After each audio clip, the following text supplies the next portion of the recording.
తాకట్లో ఉన్న మీ బంగారాన్ని విడిపించి ఆ రోజు ఆన్లైన్ రేటుకి కొంటాం. Sharma gold company. నమస్తే, వెల్కమ్ టు సుమన్ టీవీ. నేను గిరిజ. ఇవాళ మనతో పాటు ప్రముఖ జ్యోతిష్య వాస్తు పండితులు దైవజ్ఞ వీరాపురం సుబ్రహ్మణ్య స్వామి గురువు గారు ఉన్నారు. వారితో మాట్లాడేద్దాం. గురువు గారు నమస్కారం. శుభాశీస్సులండి. గురుగారు, మయాన్ లేదంటే గ్రిగేరియన్ క్యాలెండర్ ప్రకారం గనక, అదే ఇంగ్లీష్ వాళ్ళది. సో ఈ ప్రకారం గనక చూసుకుంటే మనకి 2012 వరకు సో ఇంగ్లీష్ ప్రకారంగా యుగాంతం అయిపోయింది. సో అంతటితో సమాప్తి. కానీ 2012తో అయిపోయింది అనుకున్న దాన్ని మనం స్టిల్ 2025 దాకా ఇంకా కంటిన్యూ చేస్తున్నాం. సో ఎందుకు ఈ జనవరి, ఫిబ్రవరి, మార్చ్ అనేది కూడా పూర్తిగా ఇంగ్లీష్ వాళ్ళు పెట్టిన పేర్లు. మనకు చక్కగా నూతన సంవత్సరం అంటే మనకు వచ్చేసి ఉగాది పండగ. సో ఈ పండగని, ఈ ఉగాదిని, నూతన సంవత్సరాన్ని కాదని ఇంగ్లీష్ వాళ్ళని మనం ఇంకా పాటిస్తున్నాం. సో ఎందుకు ఈ జనవరి, ఫిబ్రవరిని ఇంకా వాడాలా, వాడుకోవచ్చా, లేదంటే ఆపేయాలా? ఒకసారి తెలియజేస్తారా గురువు గారు? చాలా మంచి విషయాన్ని అడిగారు. ఇది ప్రకృతి సాక్షి. ప్రకృతి సాక్షి అన్నదే పంచాంగం. ప్రకృతి అనగా మనకు గ్రహాలని, నక్షత్రాలని, కరణాలని, యోగాలని, వారాలని, ఇవన్నిటిని కూడా మనము గ్రహించి వాళ్ళని లెక్కించి గుణించి తెలియచేసేదే పంచ అంగములు, పంచాంగము.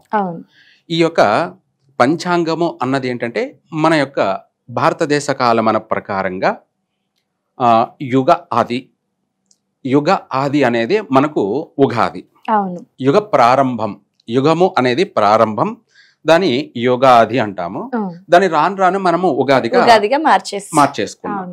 అయితే మనకు భూమి మీద ఇప్పటి వరకు ఈ యుగాది అన్నది ప్రారంభమయ్యి 39 లక్షల సంవత్సరాల, మళ్ళీ 5,000 సంవత్సరాలు నడుస్తుంది. 30,05,000 సంవత్సరాలు ఇప్పటికీ ఈ యుగాది పండగ జరుపుకోవడం అనేది. అంటే రేపు రాబోయేటువంటి విశ్వ వసునామ సంవత్సరం 39,05,000 సంవత్సరాలు రేపు వచ్చేటువంటి ఉగాదిని మనం జరుపుకోబోతున్నాం. అయితే ఇక్కడ మీరు అడిగిన విషయం చాలా మంచి విషయం. ఆంగ్లేయులు అనగా మయా క్యాలెండర్ అని కానీ, లేకపోతే ఇంకా రకరకాల క్యాలెండర్స్, వాళ్ళ క్యాలెండర్ ప్రకారంగా వాళ్ళ యొక్క ఆ ప్రాంతాలు, ఈ కంట్రీస్ అన్ని కూడా ఏర్పడి మహా అంటే 3,000 సంవత్సరాలు కావస్తుంది. 2025 కూడా కాదు, 2025 కూడా కాదు, దానికి ముందు దాదాపు 3,000 సంవత్సరాలు కావస్తున్నాయి. అయితే ఇందులో వాళ్ళు క్యాలెండర్ని కనుక్కొని 2025 కనుగొని 2025 సంవత్సరం. అయితే ఇక్కడ 2025 అని కూడా మనం అనకూడదు. ఎందుకంటే ఇది నేను చెప్పేది కూడా తప్పే. ఏమని 25 అనడానికి? ఎందుకంటే ఇంగ్లీష్ వాళ్ళు 2012కి యుగం అంతము, అలాగే వాళ్ళ క్యాలెండర్ కూడా 2012కి అయిపోయింది. అంటే వాళ్ళు వేసుకున్న లెక్కల ప్రకారం లెక్కల ప్రకారమే వాళ్ళ క్యాలెండర్ ని 2012కి అయిపోయింది, క్లోజ్ అయిపోయింది. ఇంకెక్కడ జనవరి లేదు, సంబంధం లేదు. ఎందుకంటే యుగమే అంతమైనప్పుడు మళ్ళీ ఎలా వస్తుంది జనవరి? 12 తర్వాత మనకి జనవరి లేదుగా, యుగం అంతం అయిపోయింది. వాళ్ళ లెక్క ప్రకారం అయిపోయింది. యుగ అంతము అయిపోయింది 2012కి, అలాగే క్యాలెండర్ కూడా అయిపోయింది. ఇంకా జనవరి ఎక్కడి నుంచి వచ్చింది? మరి ఎందుకు వాడుతున్నారు మన వాళ్ళు? ఇంకా మనము అనకూడదు, కానీ చెప్పాలి. భారతీయులు మరీ ఇంత దిగజారిపోతారని నేను అనుకోలేదు. ఎందుకంటే వాళ్ళు పెట్టినటువంటి దాన్ని వీళ్ళు కంటిన్యూ కొనసాగిస్తున్నారు. 2012కి వాళ్ళ క్యాలెండర్ అయిపోయింది, జనవరి లేదు, ఏమీ లేదు. కానీ మన వాళ్ళు భారతీయులే కాదు, మళ్ళీ ప్రపంచం అంతా కూడా ఈ జనవరిని జరుపుకుంటుంది. ప్రపంచం అంతా కూడా నిషేధం. ఏది? జనవరి. ప్రపంచం అంతా కూడా నిషేధం అయిపోయింది. 2012కి డెడ్ అయిపోయింది. ఇంకా మళ్ళీ దాన్ని కొనసాగించడానికి క్యాలెండర్ లేనప్పుడు ఎలా కొనసాగిస్తారు? ఈ లిస్ట్ ప్రకారంగా చేసుకుంటున్నారు. ఈ జనవరి 1 అనే దానికి ఏంటంటే, అంటే తాగడానికి, తినడానికి ఇది ఒక పండగలాగా క్రియేట్ చేసుకున్నారు. అంటే దాన్ని కంటిన్యూ జరుపుకుంటున్నారు. యుగమే అంతమైనప్పుడు ఎక్కడి నుంచి వచ్చింది? ఇంకా లేదు కదా. కానీ సనాతనమైనటువంటిది, అలాగే అత్యంత పురాతనమైనటువంటిది, ఈ భూమి మీద ప్రారంభమైనటువంటిది భారతదేశంలోనూ, అది కూడా మన తెలుగు భారతీయ పంచాంగం. ఈ పంచాంగం ప్రకారంగా 39 లక్షల సంవత్సరాలు దాటిపోయి 5,000 సంవత్సరాలు కావస్తుంది.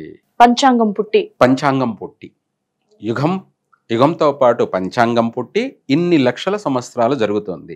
ఈ పంచాంగానికి యుగం అంటూ లేదు, అంతమంటూ లేదు.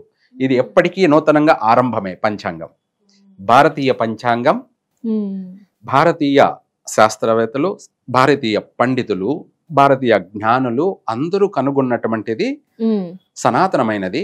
ఇప్పటికీ కూడా 39,05,000 సంవత్సరాలు గడిచింది. ఎప్పటికీ ఇది నడుస్తూనే ఉంటుంది. నిత్య నూతన యవ్వనమైనటువంటిదే పంచాంగం. Very nice. దీనికి అంతము లేదు, ఆరంభమే ఉంటుంది కానీ అంతమంటూ లేదనమాట. సరే, తెలుగు ప్రకారమైన యుగాంతం అనేది జరుగుతుంది కదా అంటే అది యుగాంతం అనేది జరగదు. ఇక్కడ కలియుగము, అలాగే దానికి ముందు ద్వాపరయుగము కలియుగం అనేది రెండిట్లోనూ శ్రీకృష్ణుడు కలియుగ ప్రారంభంలోనే పుట్టాడు. ఆయనను కలియుగ కృష్ణుడు అంటారు. కలియుగ కృష్ణుడు ఎలా అంటే పగటి పూట వెళ్ళిపోతూ సాయంత్రం రాత్రి అనే వచ్చేటప్పుడు ప్రవేశించేదాన్ని సంధికాలము అంటారు. అలాగే ద్వాపరయుగం అంతమయ్యేటప్పుడు కలియుగం ప్రవేశించేటప్పుడు కలి పురుషుడు ప్రవేశించిన తర్వాత కృష్ణుడు జన్మించాడు. అందుకు ఆయనను కలియుగ కృష్ణుడు అని కూడా అంటారు. అయితే ఆ యుగాంతం అనేది ఆయన ద్వారానే ముగించేశాడు. ఇక్కడ సునామీలు వచ్చి, భూకంపాలు వచ్చి పూర్తిగా భూమిని సముద్రాలు ముంచేసి కంపించి అలాగే క్లీన్ చేసి యుగాన్ని అంతం చేయలేదు. ఇక్కడ పురుషులు మాత్రమే మరణించారు, స్త్రీలంతా కూడా ఉన్నారు, చిన్నపిల్లలంతా కూడా ఉన్నారు. పురుషులైనా కూడా వాళ్ళ ద్వారానే కలియుగ ప్రారంభానికి పరీక్షిత మహారాజు చక్రవర్తిగా అది కొనసాగుతూ వచ్చేసింది. అయితే గురువు గారు, ఇప్పుడు మనం ఇంగ్లీష్ పేర్లని ఇంకా వాడుకలో ఉన్నాయి, అవే వాడుతున్నాం. సో మరి ఇవి కాకుండా మనకి మాసాలు ఉంటాయి, చైత్ర మాసం, మార్గశిర మాసం అనేసి.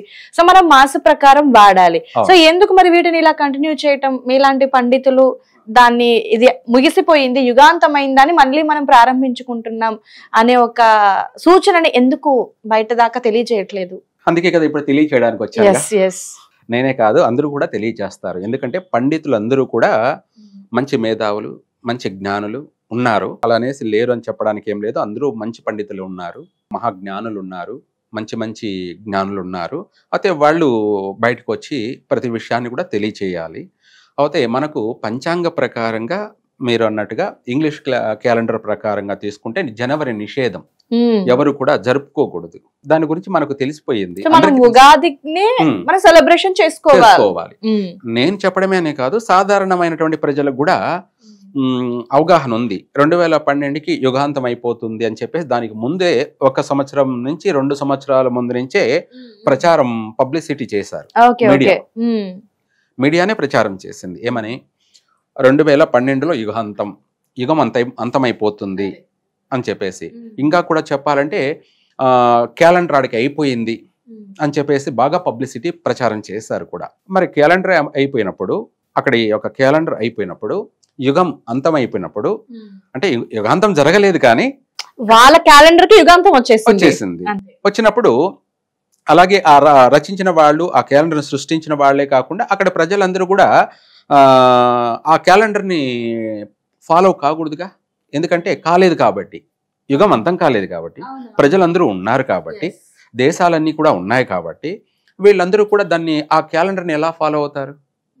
కాబట్టి ప్రపంచవ్యాప్తంగా అంటే ముద్రణ కూడా అలాగే జరుగుతుంది కదా గురువు గారు? లేదు, ఇదంతా కూడా పేక్. అంటే ఇప్పుడు ప్రపంచం అంతా కూడా ఆంగ్లేయులు మొత్తం యూనివర్సల్ గా ప్రపంచమంతా కూడా క్యాలెండర్ ని వదిలేసి, జనవరిని వదిలేసి భారతీయ సనాతనమైనటువంటి భారతీయ పంచాంగ ప్రకారంగా ఉగాదిని మాత్రమే యూనివర్సల్ గా చేసుకోవాలి.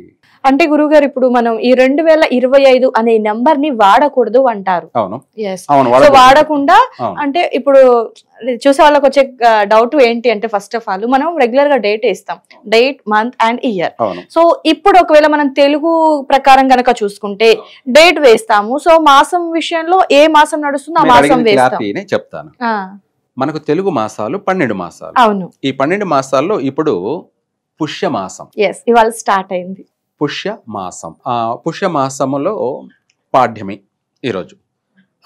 రేపు వాళ్ళ జనవరి అనేది వచ్చేటప్పటికి విధియ మనకు. అలాగే పుష్య శుద్ధ విధియ మన లెక్కల ప్రకారం. విధియ అనేది కూడా తెలుగులో 1-2 వస్తాయి, తెలుగులో 1 అంకెలు వస్తాయి. ఓకే, ఆ ప్రకారంగానే రాయాలి, ఆ ప్రకారంగానే మనము జరుపుకోవాలి. అలాగే మాసము, తిథి, నక్షత్రము, వారము, కరణము, యోగము ఇవన్నిటిని కూడా మనం రాసుకోవాలి. దీంతో పాటు దీనికి ముందు మన భారతీయ సంప్రదాయ ప్రకారంగా, మన సనాతనమైనటువంటి భారతీయ ఆచార ప్రకారంగా శాలివాహన శకము అని చెప్పి ముందు యాడ్ చేసి, తర్వాత మనం ప్రతిదీ కూడా సంవత్సరము, మాసము, సంవత్సరాన్ని అంటే ఇప్పుడు మనకి తెలుగు ప్రకారం అంటే ఇప్పుడు రాబోయే విశ్వవసునామ సంవత్సరం అదే రాసుకోవాలి. విశ్వవసునామ సంవత్సరం మనకిప్పుడు శ్రీ క్రోధిన నామ సంవత్సరం, శాలివాహన శకం కూడా రాయాలి. శ్రీ శాలివాహన శకం, క్రోధిన నామ సంవత్సరం, అలాగే పుష్య శుద్ధ పాడ్యమి లేదా జనవరి రోజు అంటే విధియ అని రాస్తూ నక్షత్రము ఇవన్నీ కూడా మెన్షన్ చేస్తారు. పంచాంగం అనేది తెలుగు ప్రకారంగా మనం ఇలా ఫాలో కావాలి. చెప్పాలంటే మన తెలుగు ప్రకారంగా చెప్పాలంటే ఇంకా అంకెలు వచ్చేసి తెలుగు ప్రకారంగానే వాడాలి. ఇంగ్లీష్ అన్నిటిని కూడా అవాయిడ్ చేయాలి. ఇప్పుడు అన్ని అవాయిడ్ చేయమంటే అందరికీ ఒక కష్టం అయిపోతుంది, అలవాటు పడిపోయి.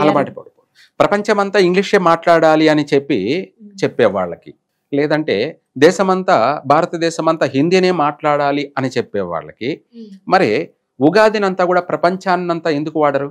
ఇది కూడా తెలుగు వాళ్ళు చెప్పాలి. ఇప్పుడు చెప్పింది ఎవరు? తెలుగు వాళ్ళు కాదుగా. ప్రపంచమంతా ఇంగ్లీషే మాట్లాడాలని చెప్పేది ఎవరు? తెలుగు వాళ్ళు చెప్తున్నారా? కాదు, లేదుగా, ఇంగ్లీష్ వాళ్ళు చెప్తున్నారు. సో తెలుగు మాట్లాడాలి, తెలుగు నూతన సంవత్సరం అని మన తెలుగు వాళ్ళు చాటి చెప్పాలి. మన భారతదేశమే తీసుకుందాం, మన భారతదేశం అంతా హిందీయే మాట్లాడాలి అని చెప్పేవాళ్ళు మరి ఈ యుగాదిని ప్రపంచమంతా చేసుకోవాలి, ఇదే సనాతనమైనది, ఇదే ఆది అని చెప్పేసి ఉగాది మాత్రమే జరుపుకోవాలని ఎందుకు చెప్పడం లేదు? చెప్పరు. ఎందుకంటే ఇదంతా స్వార్థం కోసం, ఇదంతా స్వార్థం. ఇప్పుడు మనకు భారతదేశ భాషలోకి తీసుకుంటే భారతదేశం అంతా కూడా సంస్కృతమే మాట్లాడాలి అంటే ఒప్పుకోవచ్చు. లేదు, అందరూ కూడా హిందీయే మాట్లాడాలి అని వీళ్ళు చెప్పడం. అలాగే నేషనల్గా తీసుకుంటే ప్రపంచమంతా ఇంగ్లీషే మాట్లాడాలని చెప్పి వాళ్ళు మాట్లాడడం, ఇవన్నీ బాగానే ఉంది. కానీ ప్రపంచమంతా భారతీయ సనాతనమైనటువంటి భారతీయ యొక్క పంచాంగాన్నే ప్రకారంగా మనం అందరం వాడాలి, భారతీయ పంచాంగాన్ని పరిగణలోకి తీసుకోవాలి. ఇదే మనకు ఉగాది నూతన సంవత్సరం అని చెప్పేసి ఎందుకు పబ్లిసిటీ చేయడం లేదు? అంటే వాళ్ళు మొత్తం వాళ్ళే మనం ఆచరించాలి, మనది వాళ్ళు ఆచరించరు. అంటే మన పంచాంగాన్ని, మన శాస్త్రాన్ని వాళ్ళు ఆచరించరు, వాళ్ళ శాస్త్రాన్ని మనం ఆచరించాలి. అయితే వాళ్ళ శాస్త్రాన్ని మనం ఆచరించాము ఇప్పటి వరకు కూడా. కానీ 2012కి యుగాంతమైన అయిపోయినప్పుడు, క్యాలెండర్ అయిపోయినప్పుడు ఇంకా అయిపోయింది కదా, వాళ్ళది ఎందుకు మనం ఆచరించాలి? అవసరం లేదు కదా.